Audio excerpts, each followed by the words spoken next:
Assalamualaikum warahmatullahi wabarakatuh. Salam sejahtera untuk kita semua. Salam pangan sehat untuk negeri. Pada video kali ini saya akan berbagi bagaimana mengembangkan sistem hidroponik, bagaimana mengembangkan sistem aquaponik, mulai dari tahap pembangunan sampai sistem penjualan.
Kita bersama tim Paitani akan merangkai dari sistem filtrasi aquaponik.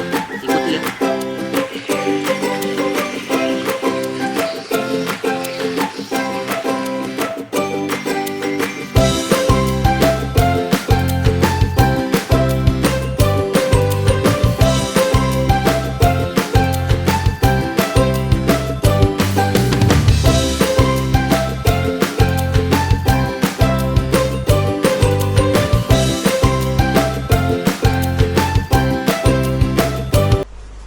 Assalamualaikum warahmatullahi wabarakatuh. Salam sejahtera untuk kita semua. Salam pangan sehat untuk negeri.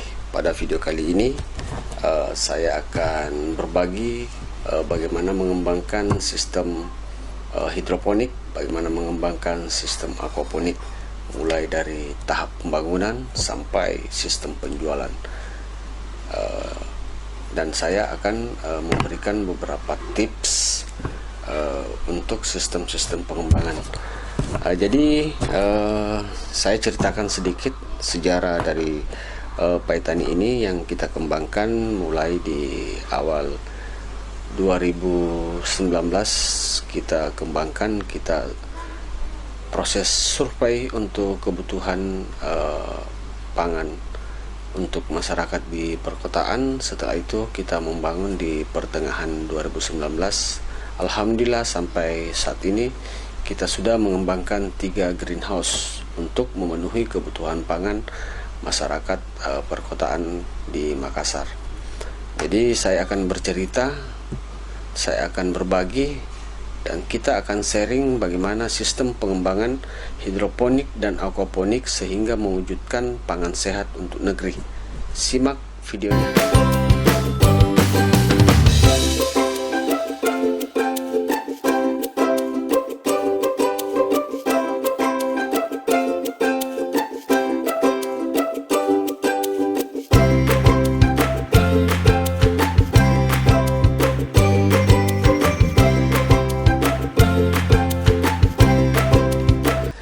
Baik,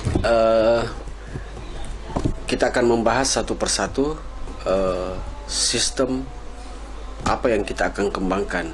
Jadi dalam bertani kita harus memilih sistem yang akan kita gunakan. Jadi di hidroponik itu ada beberapa sistem, mulai dari sistem rakit apung, sistem DFT, sistem NFT, Dutch bucket, dan masih banyak lagi cara-cara lain untuk bertani. Jadi intinya hidroponik ini bagaimana caranya kita bercocok tanam dengan menggunakan media air. Jadi beberapa pertanyaan yang sering kita dapatkan di beberapa kunjungan dari orang yang ingin mengembangkan hidroponik ini ke kebun kami, yaitu pertama, bagaimana sistem itu kita bangun. Jadi mulai sistem irigasinya, bagaimana sistem apa yang akan kita kembangkan, yang lebih baik, yang banyak kekurangan dan banyak kelebihan, itu yang kita kembangkan. Dan sampai saat ini di kebun kami kita masih memakai sistem NFT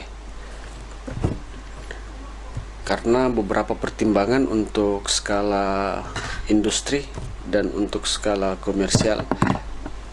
Kecepatan untuk memproduksi tanaman itu saya masih memakai sistem NFT, tetapi tentunya masih banyak kekurangan-kekurangan dari sistem-sistem lainnya. Jadi semua sistem itu ada kelebihan dan ada kekurangan. Terus pertanyaan kedua yaitu bagaimana cara menyemai, bagaimana cara perawatannya setelah kita semai, bagaimana cara penanganan hamanya, bagaimana cara pengolahan panen dan pasca panen, terus jenis sayuran apa yang lagi booming di pasaran atau yang dibutuhkan para konsumen pangan sehat. Terus yang terakhir itu bagaimana cara distribusi hasil produksi kita di kebun untuk dipasarkan ke masyarakat luas. Ini di video kali ini saya akan berbagi tentang semua itu. Jadi saya akan mengupas tuntas bagaimana saya mengembangkan Paitani ini mulai dari awal sampai saat ini yang masih pasang surut. Bagaimana caranya kita mempertahankan untuk mewujudkan pangan sehat untuk negeri. Jadi intinya itu. Jadi memulai bertani untuk mulai dari skala hobi atau skala rumah tangga, skala komersial, dan skala lebih besar lagi, itu awalnya kita harus fokus pada niat dulu. Jadi untuk selanjutnya itu akan berjalan sesuai dengan petunjuk-petunjuk dari sharing-sharing dari teman, dari kawan-kawan sehobi, itu akan muncul ide-ide. Terus yang pertama yaitu pemilihan sistem. Jadi ada beberapa kekurangan dan kelebihan sistem yang saya gunakan. Jadi saat ini saya menggunakan sistem NFT. Jadi saya ceritakan dulu kelebihan dari sistem NFT. Kelebihan sistem NFT ini yaitu rangkaiannya untuk pipa yang saya gunakan, yaitu ada yang 2,5 inci, ada yang 2 inci, dan itu mudah untuk kita buat. Jadi di kebun kami ini ada yang 3.200 lubang, ada yang 4.200 lubang, dan ada yang hampir 4.000 lubang. Jadi kita estimasi saat ini kurang lebih 10.000 sampai 12.000 lubang. Kenapa saya memilih NFT? Karena yang pertama, NFT ini simple dan mudah, praktis dan ekonomis. Kenapa saya bilang praktis dan ekonomis? Karena sistem setelah terpasang kita buatkan tandon, satu tandon, sehingga dia bisa menyuplai ke seluruh tanaman dengan penuh dengan oksigen. Jadi sistem ini tanpa aerator pun bisa berjalan. Cukup satu tandon cukup satu pompa. Semua bisa menyuplai mulai dari permejaan sampai ke pembesaran. Terus cara menyemai. Jadi semai. Jadi menyemai bibit sayuran itu ada beberapa cara.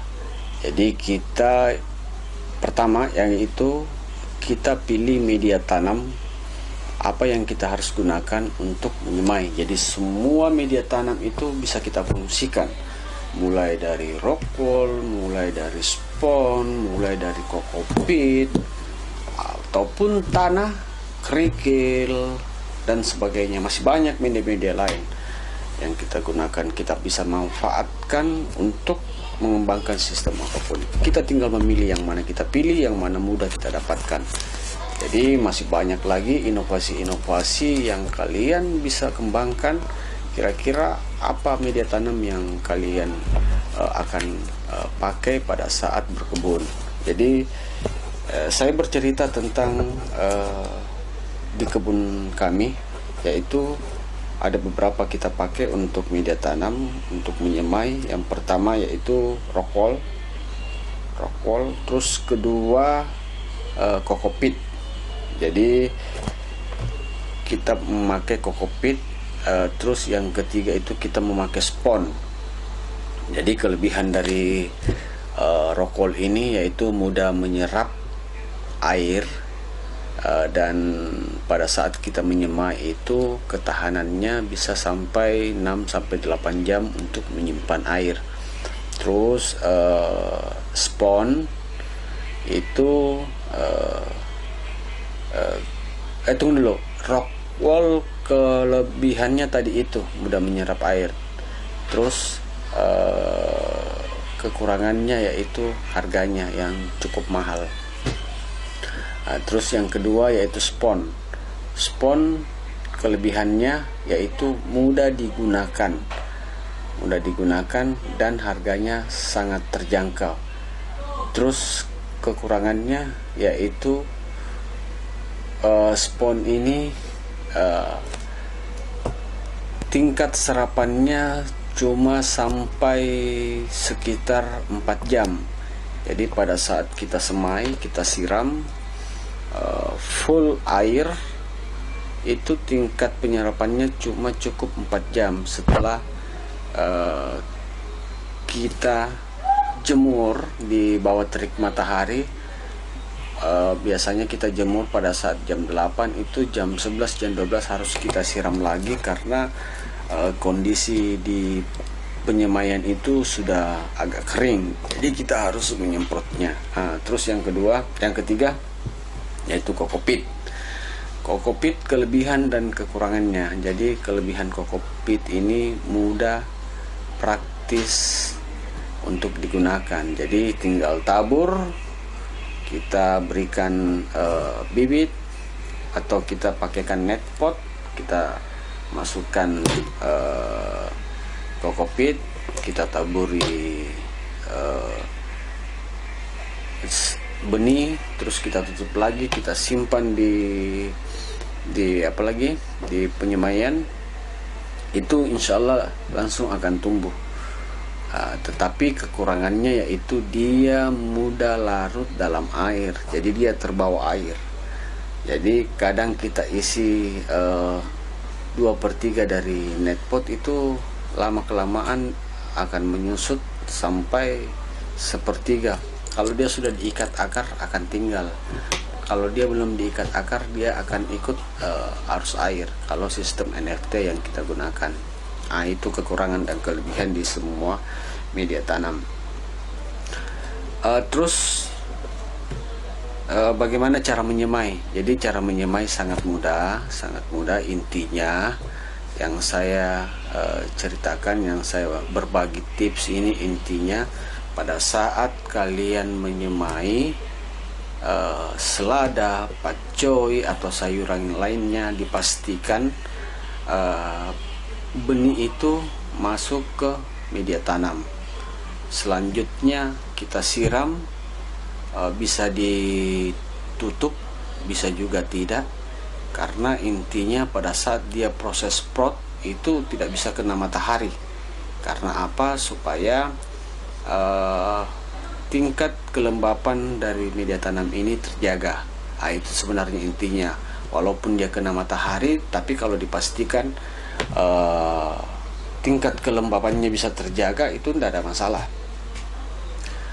Setelah sprout, kalau bapak-bapak, ibu-ibu melihat sudah ada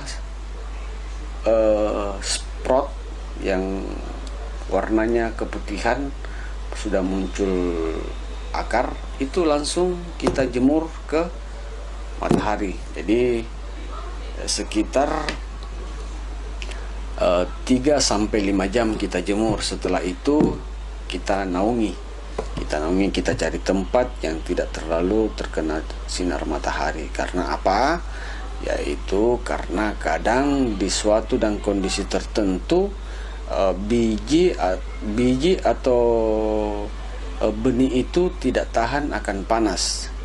Jadi kadang ada bibit yang kemungkinan dapat tumbuh baik di MDPL di atas 1000.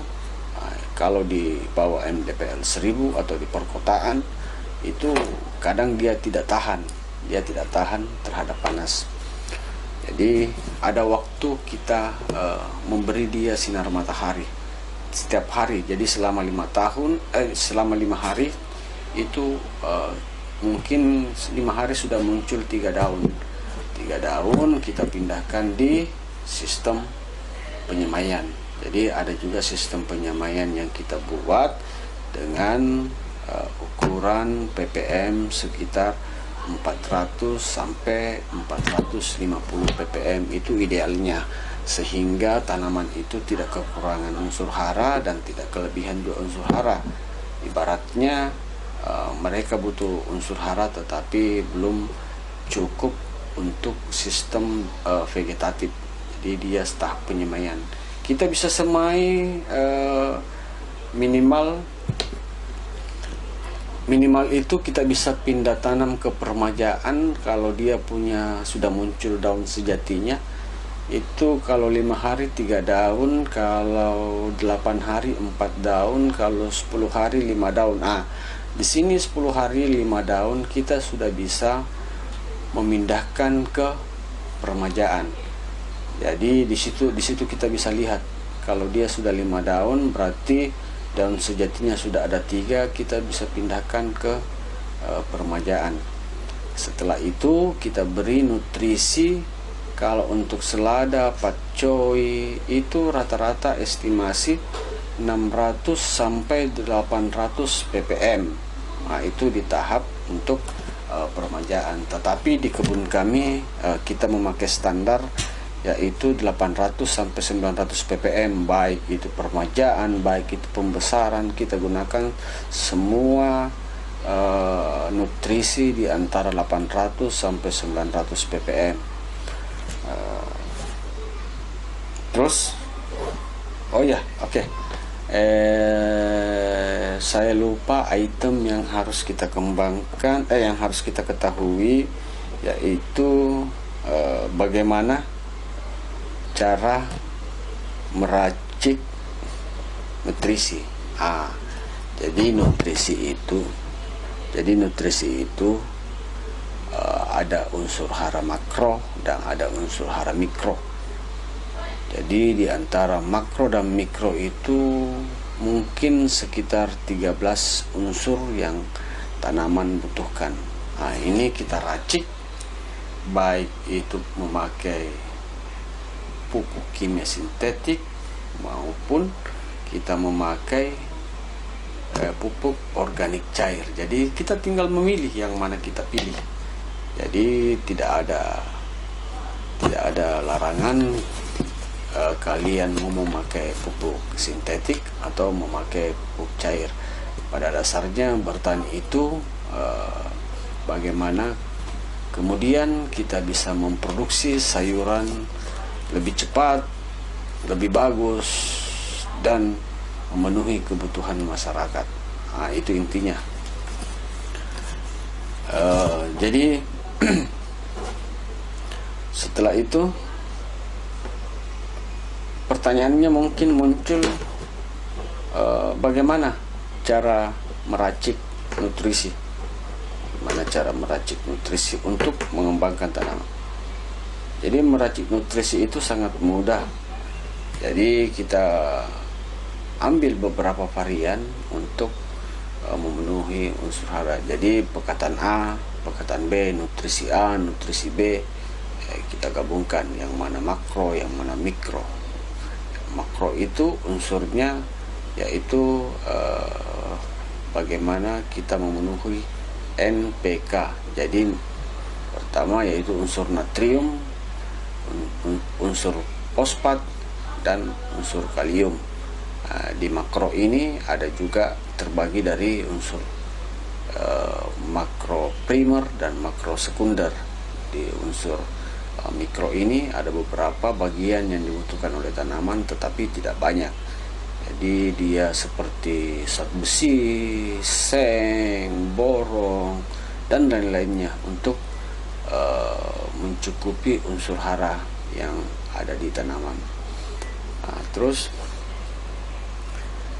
apa rekomendasi nutrisi? Jadi kita tidak merekomendasikan, terserah Bapak Ibu pilih yang mana.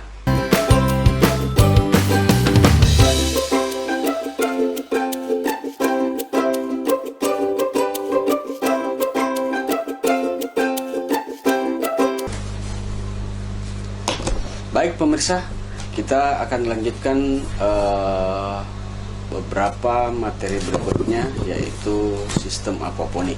Jadi saya akan bercerita sesuai dengan pengalaman bagaimana sistem aquaponik ini saya kembangkan. Jadi sistem aquaponik ini terdiri dari 3 unsur, yaitu aquaculture, hidroponik, dan kulturisasi bakteri baik.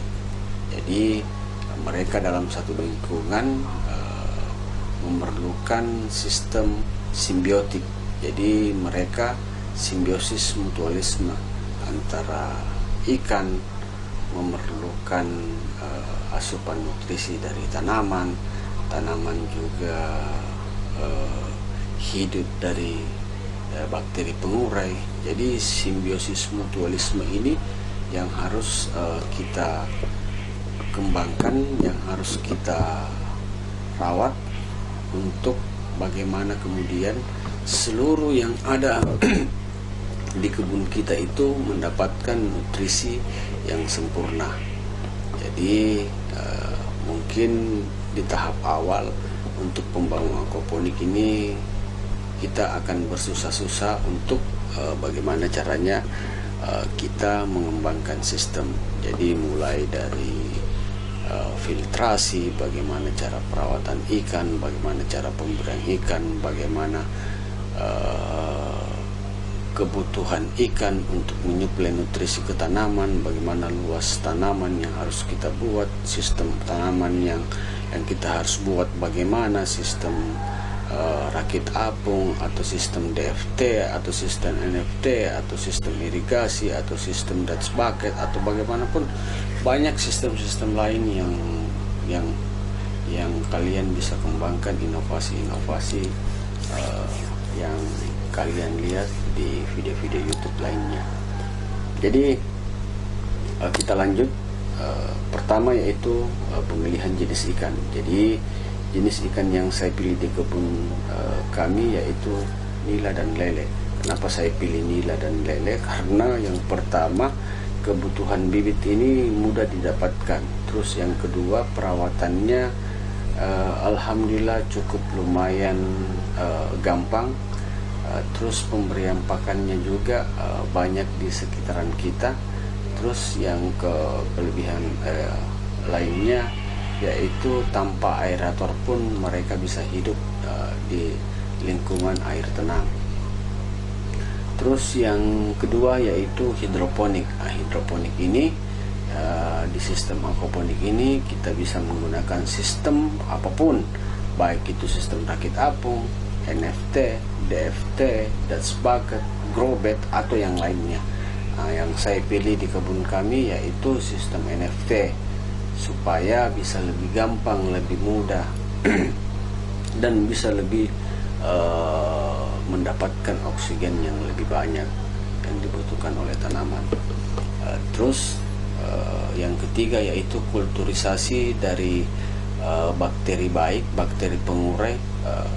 Jadi fungsinya bakteri ini mengurai sekresi dari ikan. Jadi hasil metabolisme ikan ini diurai bakteri yang namanya Nitrosomonas dan Mycobacter. Jadi ada sistem nitrifikasi, ada sistem nitratasi, ada sistem denitrifikasi. Itu yang kita olah sehingga menjadi nutrisi bagi tanaman maupun bagi ikan maupun bagi bakteri tersebut.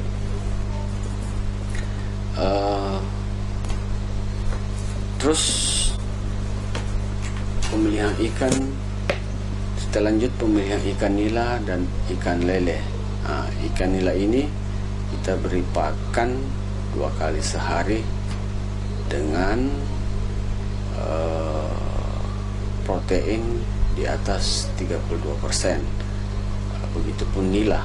Kalau ingin nila kita sehat, kita memberikan pakan di atas 32%. Artinya kita bisa menggunakan pelet maupun makanan-makanan alami yang ada di sekitar kita.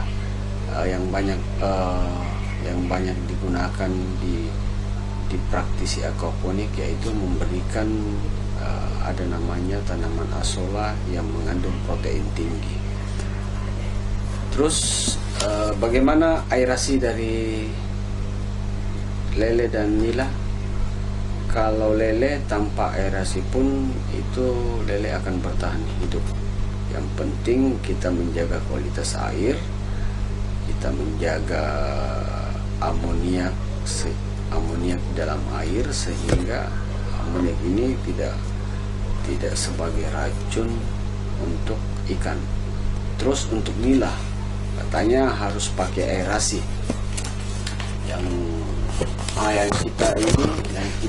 Yang kita bagaimana caranya kita memenuhi kebutuhan oksigen untuk nila ini. Jadi aliran yang dari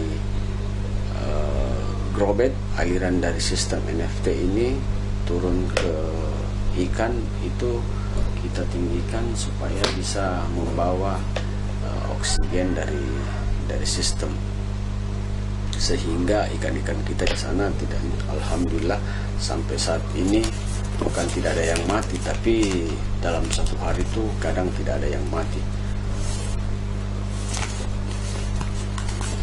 Terus yang ketiga, bagaimana kulturisasi dari bakteri. Jadi amoniak atau amonium mengandung toksin. Jika berlebihan akan mengakibatkan ikan menjadi keracunan.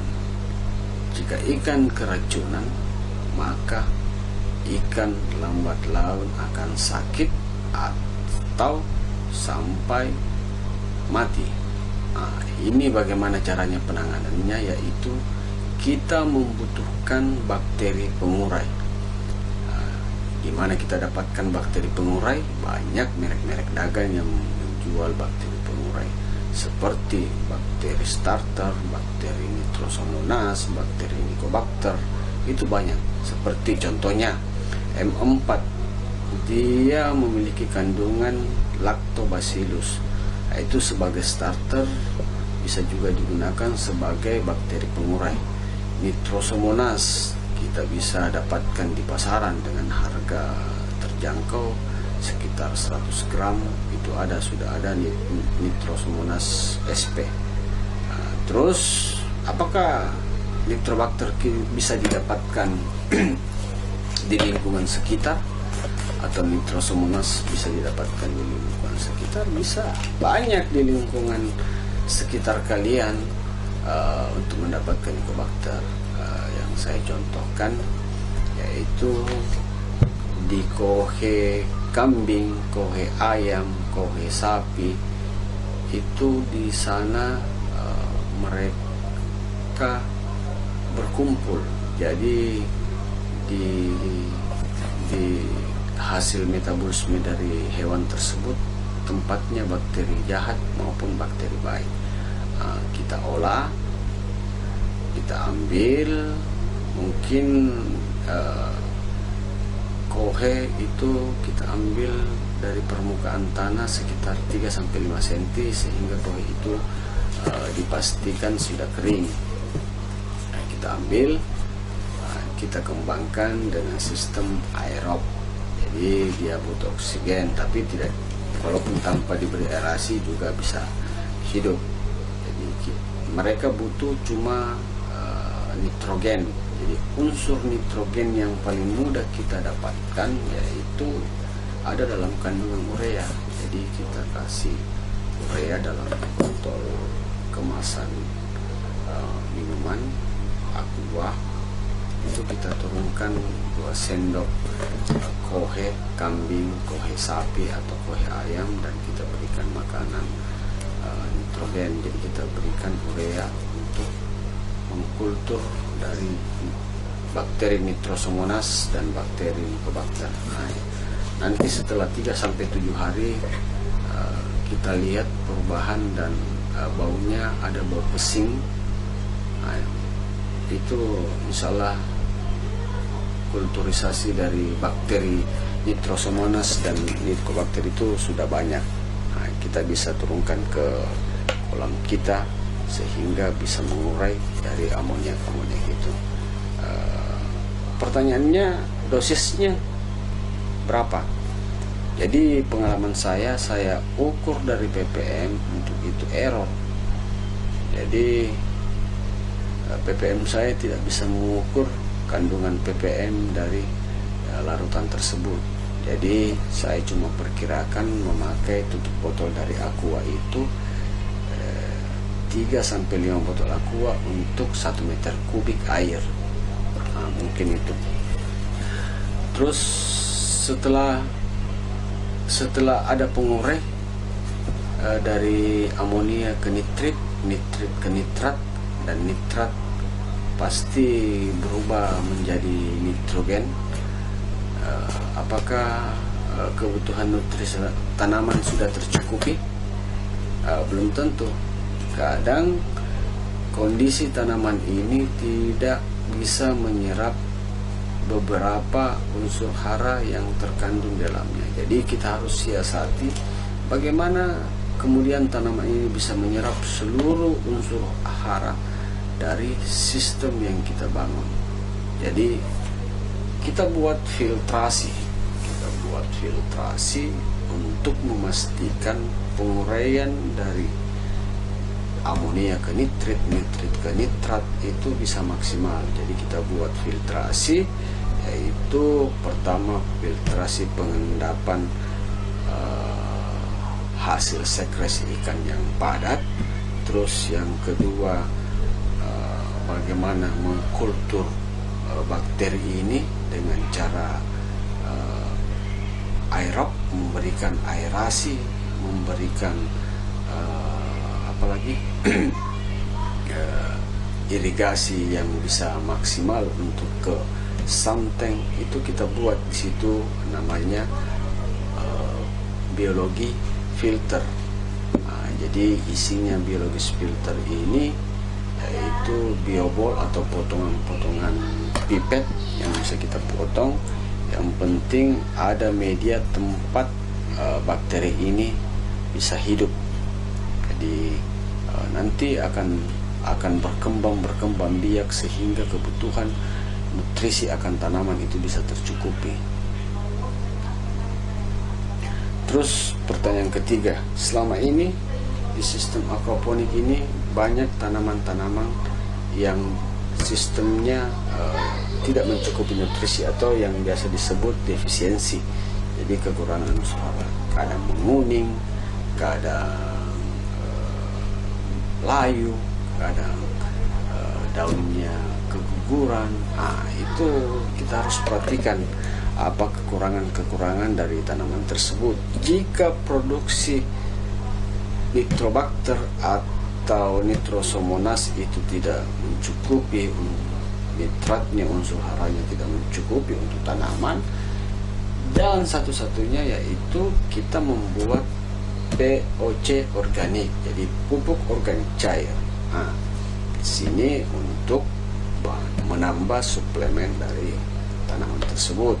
Jadi caranya kita menambah POC untuk memenuhi unsur hara. Banyak bertebaran, banyak yang pupuk organik cair yang bisa kita olah dengan harga yang sangat terjangkau, harga yang sangat ekonomis. Paling modalnya sekitar 20-30 ribu itu kita sudah bisa mengembangkan, sampai tanpa batas pun kita bisa mengembangkan. Terus yang selanjutnya, yang ketiga, yaitu perawatan dari tanaman hidroponik sama dengan perawatan sistem hidroponik yang murni dengan sistem hidroponik yang di aquaponik. Tidak ada bedanya, tetapi yang harus kita jaga yaitu endapan dari sekresi ikan di instalasi kita. Kita harus pastikan bahwa tidak ada sumbatan sistem untuk mengarah ke samteng atau ke kolam ikan. Nah, itu yang paling penting. Mungkin cukup sekian video kali ini untuk